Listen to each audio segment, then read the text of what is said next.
Hello साथीहरू, स्वागत छ हजुरहरूलाई आजको मेरो मिनी ब्लगमा। आज चाहिँ हामी झरी परेको दिनमा तातो मोमो खाम भनेर बढ्दैछौँ। हाम्रो मोमोको डो रेडी भइसकेछ। दिदीले धनियाँ काट्दै हुनुहुन्छ। म चाहिँ यसो ब्लग बनाउनु पर्यो भन्दै भिडियो खिच्दै थिएँ। मैले बन्दा काटेँ, प्याज काटेँ, यहाँ राखेँ त्यहाँ। अनि त्यसपछि लसुन र अदुवाको पेस्ट पनि राखेँ, चिकनको किमा राख्यौँ त्यहाँ। त्यसपछि हामीले घरै पिनेको मसला राख्यौँ, ग्राइन्ड गरेर राख्छौँ हामीले चाहिँ। त्यसपछि हामीले बाहिरको केही मसला पनि राखेनौँ। हामी तोरीको तेलले झान्यौँ। तोरीको तेलले झान्दा चाहिँ एकदमै मिठो लाग्छ कि हामीलाई। अचार चाहिँ पहिल्यै रेडी भइसकेको थियो।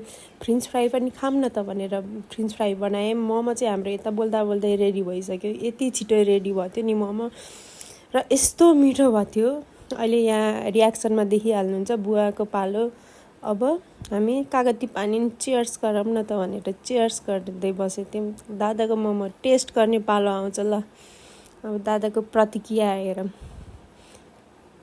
दादालाई चाहिँ एकदमै मिठो लाग्यो अरे। Okay, thank you so much.